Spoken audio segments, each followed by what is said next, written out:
দর্শক মণ্ডলী, বাঙালির মহান ভাষা আন্দোলনের স্মৃতিবাহী মাস ফেব্রুয়ারি। আমাদের ভাষা দিবসটি আজ আন্তর্জাতিক মাতৃভাষা দিবস হিসেবে স্বীকৃত। মহান ভাষার মাস উপলক্ষে বাংলা টেলিভিশন কানাডার বিশেষ এই আয়োজনে আপনাদের সাথে আছি আমি মাঞ্জু।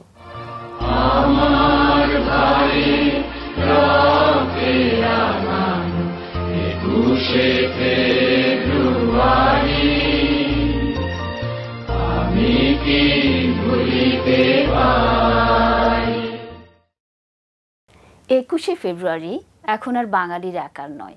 জাতিসংঘের সদস্যভুক্ত প্রতিটি দেশ ও জাতি দিবসটিতে নিজ নিজ মাতৃভাষা স্মরণ করে, পালন করে আন্তর্জাতিক মাতৃভাষা দিবস। ভাষার জন্যে বাঙালির রক্তদানের এ এক বিশ্বজনীন স্বীকৃতি।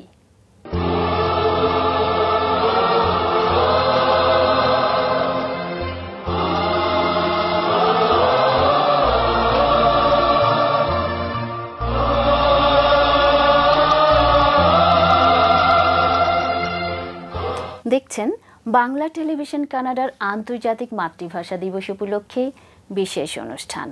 ফিরছি এক্ষুনি, সাথে থাকুন। Oak Park Mortgage Group, residential and commercial.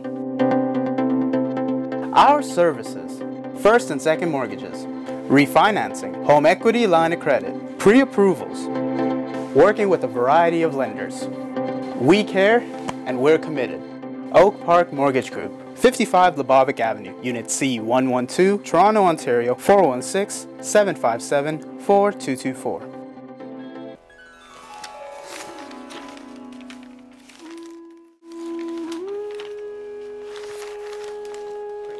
Bangla কাগজ কানাডার টরন্টো থেকে প্রকাশিত সবথেকে পুরনো বাংলা ভাষার পত্রিকা। 2972 Danforth Avenue, Toronto, 416-693-2223. বাংলা কাগজ পড়ুন।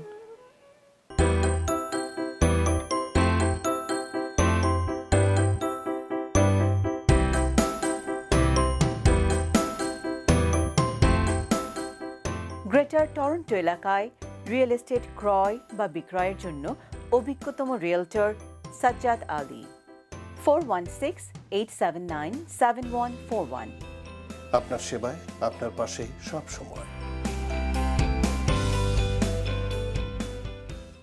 আন্তর্জাতিক মাতৃভাষা দিবসের মুখ্য রূপকার প্রয়াত রফিকুল ইসলামের উপর এখন দেখবেন বাংলা টেলিভিশন কানাডা নির্মিত একটি বিশেষ প্রামাণ্যচিত্র স্বপ্নদ্রষ্টা রফিকুল ইসলাম। গবেষণা, গ্রন্থনা ও পরিচালনা সাজ্জাদ আলী। নবপ্রজন্মের মুক্তিযোদ্ধা জেগে উঠেছে।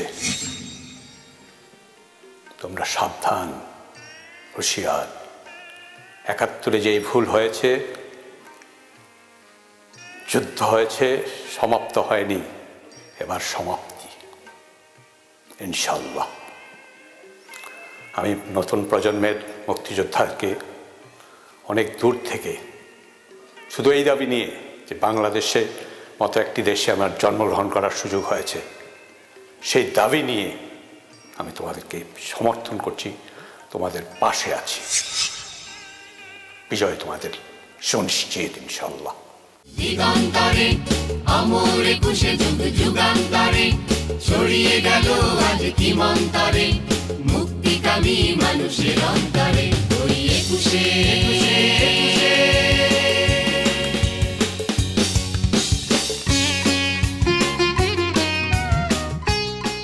রফিকুল ইসলাম একজন স্বপ্নদ্রষ্টা, একজন মুক্তিযোদ্ধা, একজন দেশপ্রেমিক। বিদেশে ছড়িয়ে গেল নাম, দেশ বিদেশে সবে জানালো সালাম। বাংলা মায়ের এক কৃতি সন্তান।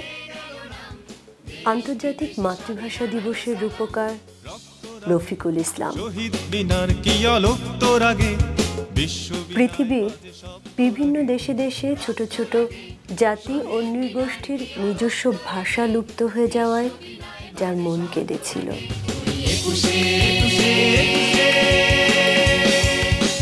মাতৃভাষার মর্যাদা রক্ষায় জীবন দিয়েছিল বাঙালি। একজন বাঙালির অবস্থান থেকেই রফিকুল ইসলাম উপলব্ধি করেছিলেন পৃথিবীর অন্য ছোটখাটো ভাষাভাষীদের ভাষা হারিয়ে যাওয়ার বেদনা। অহংকারে 21 রক্ত ক্ষতের অলংকারে।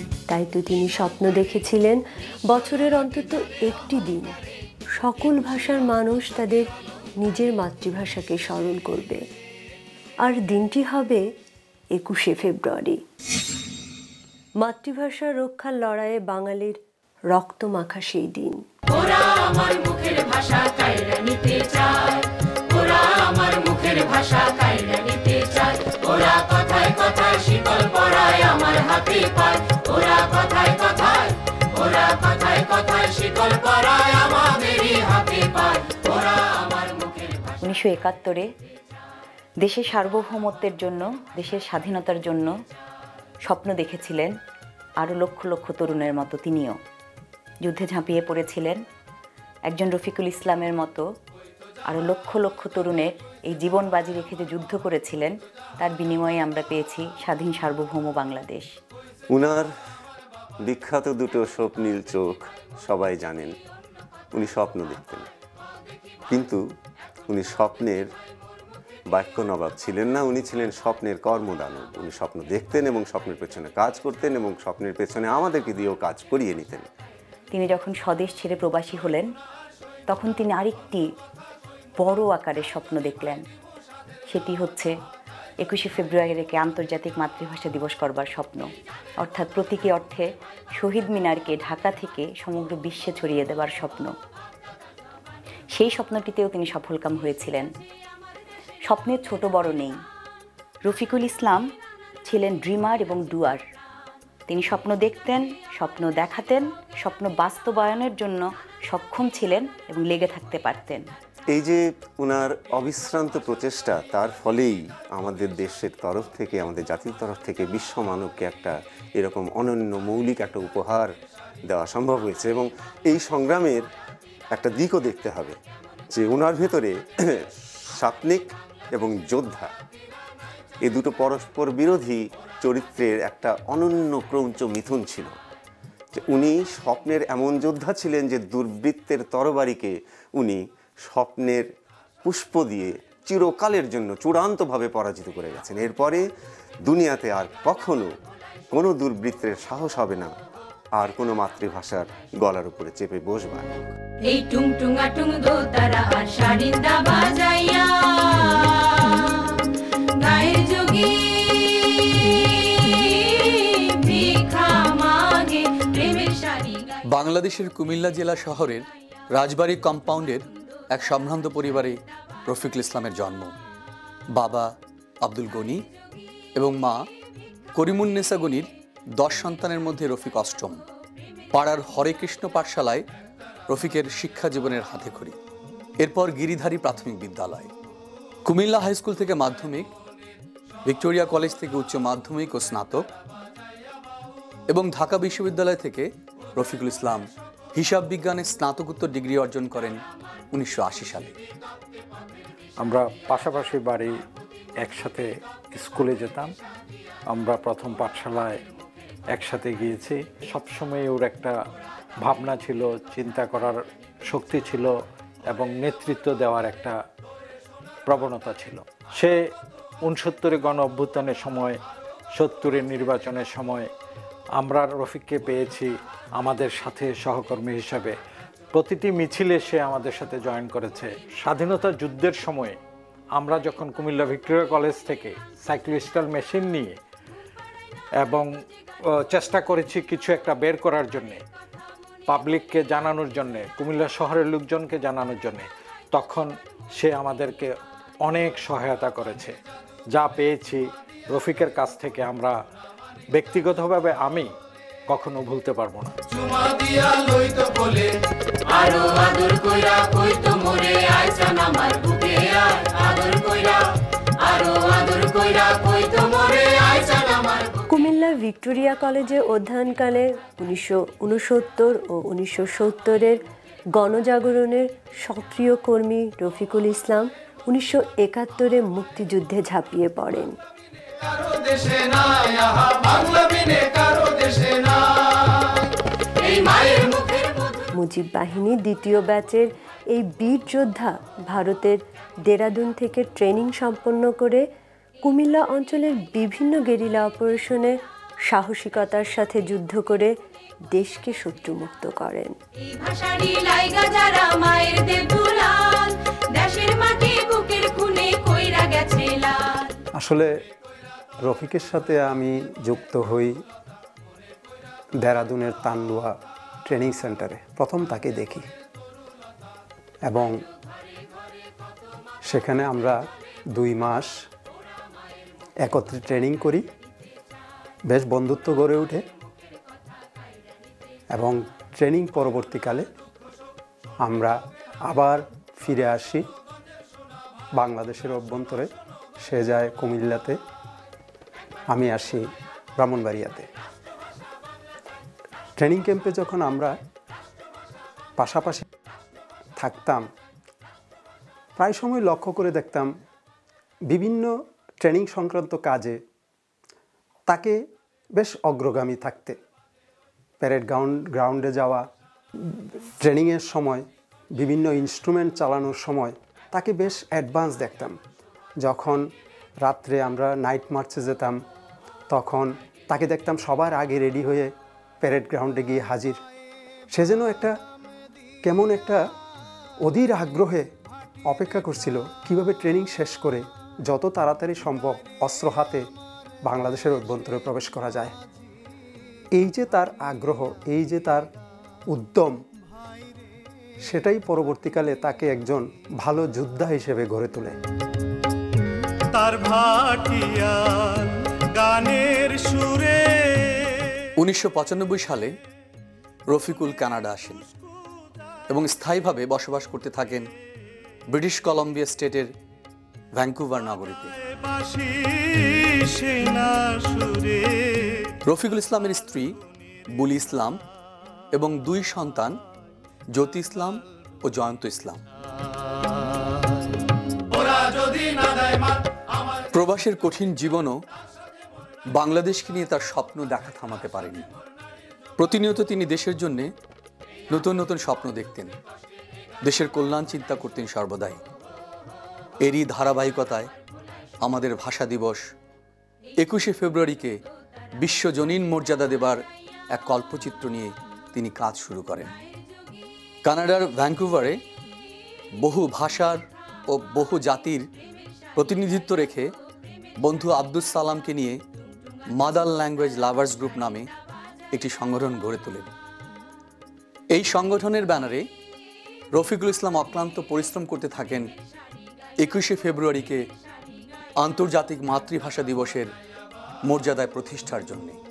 আমাদের যে কনসেপ্টটা ছিল ওই 21শে ফেব্রুয়ারিকে আন্তর্জাতিক মাতৃভাষা দিবস হিসাবে ডিক্লেয়ার করার পেছনে কনসেপ্টটা একটাই ছিল যে প্রত্যেক মানুষ সে তার নিজের ভাষাকে নিয়ে গর্ববোধ করবে, ভালোবাসবে, অপরদিকে সে অন্যের যে ভাষাবিদ আছে, অন্য ভাষা যেগুলো আছে সেগুলোকেও শ্রদ্ধা হিসাবে দেখবে, সেগুলোকে আপন করে নিবে। অ্যাট দ্য সেম টাইম যেই সব ভাষা ইদানিং বর্তমান পৃথিবী থেকে যেগুলো নিশ্চিহ্ন হয়ে যাচ্ছে সেগুলোকে বাঁচাবার একটা প্রয়াস বর্তমান বিশ্বে করতে হবে। আদারওয়াইজ আমরা পৃথিবী কালচারালি এবং ভাষার দিক থেকে অনেক গরিব হয়ে যাবে। পৃথিবীর বিলুপ্তপ্রায় ভাষাগুলো নিয়ে তার গভীর সমবেদনা ছিল। যেসব ভাষা প্রায় লুপ্ত, বিলুপ্তির পথে, সেগুলো নিয়েও তার গভীর ভাবনা ছিল। এই ভাবনাগুলোকে একসাথে আনা এবং একই সঙ্গে 21কে নিয়ে আসা বৈশ্বিক প্রেক্ষাপটে তিনি ভাবলেন যে এমন একটি দিন হোক, বছরের একটি দিন, যেদিন পৃথিবীর সমস্ত অঞ্চলের সমস্ত ধরনের বিভিন্ন ভাষাভাষী যেসব জনগোষ্ঠী আছে তারা একটি দিন আনুষ্ঠানিকভাবে স্মরণ করবে তাদের নিজ নিজ মাতৃভাষা। যেখানে 21 মানে শহীদ মিনারে পুষ্পস্তবক অর্পণ, 21 মানে আমার ভাইয়ের রক্তের রাঙানো 21শে ফেব্রুয়ারি গাওয়া, 21 মানে প্রভাত ফেরি, 21 মানে আলপনা আঁকা। ওখান থেকে অনেকটা বেরিয়ে এসে আমি বলবো এই রকম একটি ভাবনা ভাবা নিঃসন্দেহে একটি অভিনব ব্যাপার ছিল, ভীষণ রকম মৌলিক ছিল। যে কোনো প্রবাসী অভিবাসী জনগোষ্ঠীর ক্ষেত্রে একটা বড় সমস্যা হয়ে যায় যখন তারা তাদের নিজেদের ভাষা এবং সাংস্কৃতিক পরিচয়গুলো না ধরে রেখে অন্যের সাথে একাত্ম হতে যায়। তাদের নিজেদের আত্মবিশ্বাসের অভাবটা এতটাই প্রকট হয়ে ওঠে যে তারা সহজভাবে মাথা উঁচু করে যেই দেশে তারা অভিবাসন করেছে সেই দেশের জনগোষ্ঠীর সাথে একত্র হয়ে কাজ করতে পারে না। এই মাথা উঁচু করে দাঁড়াবার জায়গাটাকেই একটা শক্ত ভিত্তির ওপর দাঁড় করিয়ে দিয়েছেন রফিকুল ইসলাম, এবং তার এই আন্তর্জাতিক মাতৃভাষা দিবসকে প্রতিষ্ঠা করবার জন্যে তার বাংলাদেশ থেকে দূরে থাকা, তার অন্য একটি সংস্কৃতি এবং ভাষার মাঝখানে বসবাস করা কোনো কিছু কিন্তু বাধা হয়ে দাঁড়ায়নি।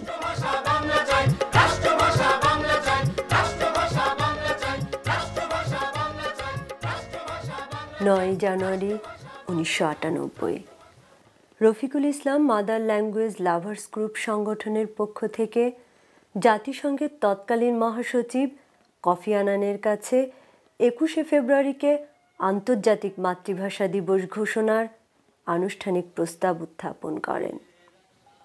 20শে জানুয়ারি 1998 জাতিসংঘ মহাসচিবের দপ্তর থেকে জানানো হলো এমনতর প্রস্তাবনা কোনো ব্যক্তির থেকে নয়, বরং জাতিসংঘের কোনো সদস্য রাষ্ট্র থেকে আসতে হবে। রফিক সালামেরা দ্রুত যোগাযোগ করলেন ঢাকায় বাংলাদেশ সরকারের সাথে।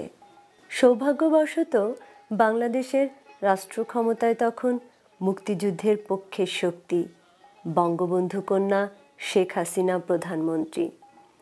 পরিস্থিতি অনুকূলে প্রস্তাবটি বাংলাদেশের সরকার লুফে নিল। তোড়জোড় করে শুরু হলো সরকারি পর্যায়ে 21শে ফেব্রুয়ারিকে আন্তর্জাতিক মাতৃভাষা দিবস হিসাবে স্বীকৃতি আদায়ের দাপ্তরিক কাজ। এ সময়ে বাংলাদেশ সরকার এবং জাতিসংঘের কর্মকর্তাদের নানা রকমের আমলাতান্ত্রিক জটিলতা নিরসনের সমন্বয়ক হিসাবে রফিকুল ইসলাম নির্ঘুম রাত কাটিয়েছেন।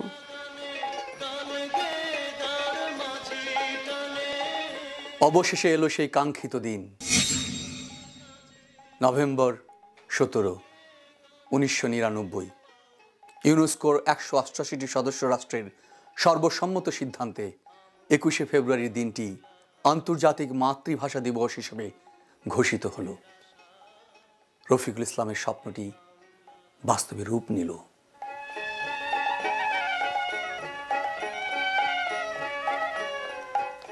এই যে জাতিসংঘ প্রস্তাব দিল যে এটা কোনো সদস্য রাষ্ট্র থেকে আসতে পারে, ঠিক যখনই রাষ্ট্র জড়িত হয়ে পড়লো তখনই প্রশ্ন উঠে আসে যে তখন আমাদের রাষ্ট্র ক্ষমতায় ছিল কারা।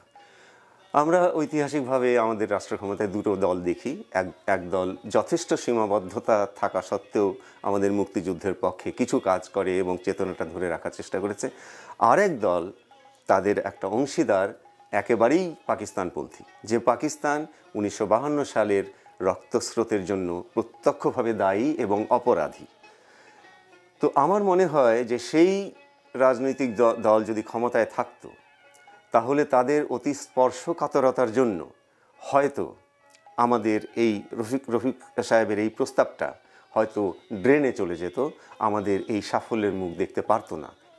এটাই স্বাভাবিক হওয়ার কথা যে কোনো হিসেবে।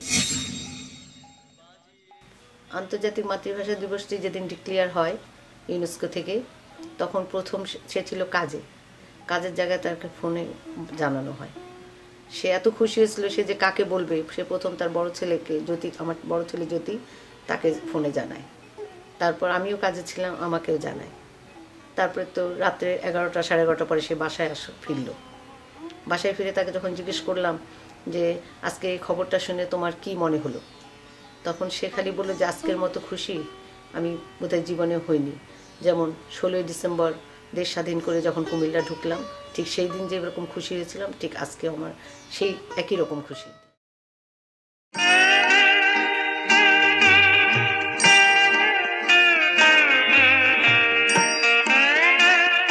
প্রতি বছরই যখন 21শে ফেব্রুয়ারি ফিরে আসবে, বিশ্বের সকল প্রান্তের মানুষ স্মরণ করবে আমাদের ভাষা শহীদদের গৌরব গাথা। আর 21শে ফেব্রুয়ারির দিনটিকে আন্তর্জাতিক মর্যাদার আসনে প্রতিষ্ঠার মুখ্য কারিগর রফিকুল ইসলামও আমাদের স্মরণে থাকবেন শ্রদ্ধা ভরে।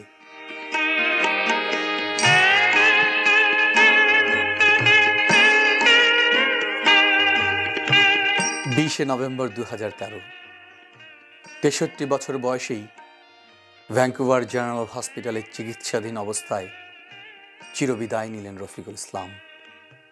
আমাদের জন্য রেখে গেলেন তার স্বপ্নগুলো। আন্তর্জাতিক মাতৃভাষা দিবসটি যতদিন পালিত হবে পৃথিবীতে, ভাষার জন্য বাঙালির রক্তদানের গৌরব ততদিন উচ্চারিত হবে। আর আমরা নিশ্চয়ই স্মরণে রাখব এর নেপথ্যের কারিগর রফিকুল ইসলামকে।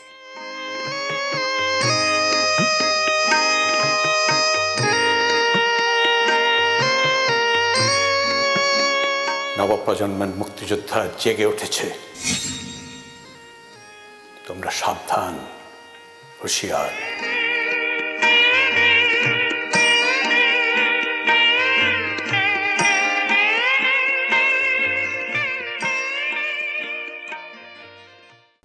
দেখছেন বাংলা টেলিভিশন কানাডার আন্তর্জাতিক মাতৃভাষা দিবস উপলক্ষে বিশেষ অনুষ্ঠান।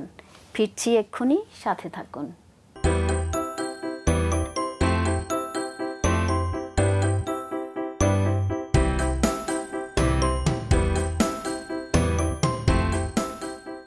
গ্রেটার টরন্টো এলাকায় রিয়েল এস্টেট ক্রয় বা বিক্রয়ের জন্য অভিজ্ঞতম রিয়েলটর সাজ্জাদ আলী। 416-879-7141। আপনার সেবায়, আপনার পাশে সব সময়।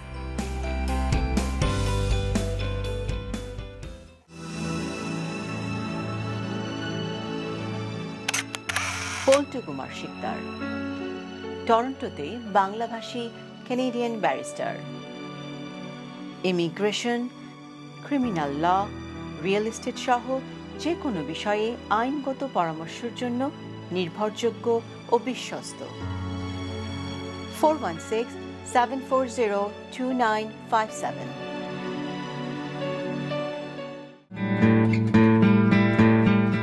সাম্পান আর্ট স্কুল, অনলাইনে ছবি আঁকা শেখার প্রতিষ্ঠান। Kids, teens, adults art class সবার জন্য উন্মুক্ত।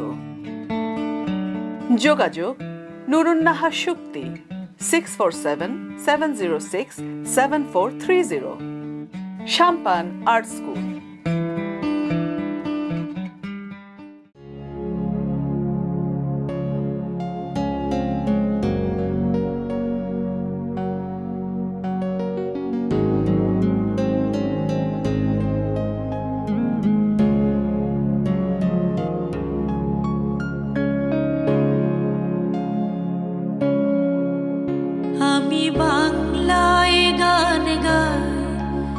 আমি বাংলার গান গাই, আমি আমার আমিকে চিরদিন এই বাংলায় খুঁজে পাই। আমি বাংলায় গান গাই, আমি বাংলার গান গাই, আমি আমার আমিকে চিরদিন এই বাংলায় খুঁজে পাই। আমি বাংলায় দেখি স্বপ্ন, আমি বাংলায় বাঁধি সুর, আমি এই বাংলার মায়া ভরা পথে হেঁটেছি এতটা দূর। বাংলায় আমার জীবনানন্দ, বাংলা প্রাণের সুখ। আমি একবার দেখি, বারবার দেখি, দেখি বাংলার মুখ। বাংলায় আমার জীবনানন্দ, বাংলা প্রাণের সুখ। আমি একবার দেখি, বারবার দেখি, দেখি। দেখছেন বাংলা টেলিভিশন কানাডার আন্তর্জাতিক মাতৃভাষা দিবস উপলক্ষে বিশেষ অনুষ্ঠান। ফিরছি এক্ষুনি, সাথে থাকুন। Millennial Mortgage Experts. Commercial, residential, construction loan, agriculture, and land financing. We are hiring new agents. Millennial Mortgage Experts, 2855 Markham Road, Suite 401, Toronto, 416-287-3568, mmex.ca. Channel অমনি 2-তে বাংলা টেলিভিশন কানাডার অনুষ্ঠান দেখুন প্রতি শনিবার সকাল 9টা, প্রতি রবিবার বেলা 3:30, বুধবার বিকেল 5:30, বৃহস্পতিবার বেলা 3টা। কানাডার প্রান্ত থেকে প্রান্তরে ছড়িয়ে আমরা। ব্রিটিশ কলম্বিয়ার দর্শকেরা দেখুন প্রতি বুধবার সকাল 10টা। আলবার্টা, সাসকাচুয়ান ও ম্যানিটোবার দর্শকেরা দেখুন প্রতি রবিবার সকাল 9:30। প্রসারিত দিগন্তে বাংলা টেলিভিশন কানাডা।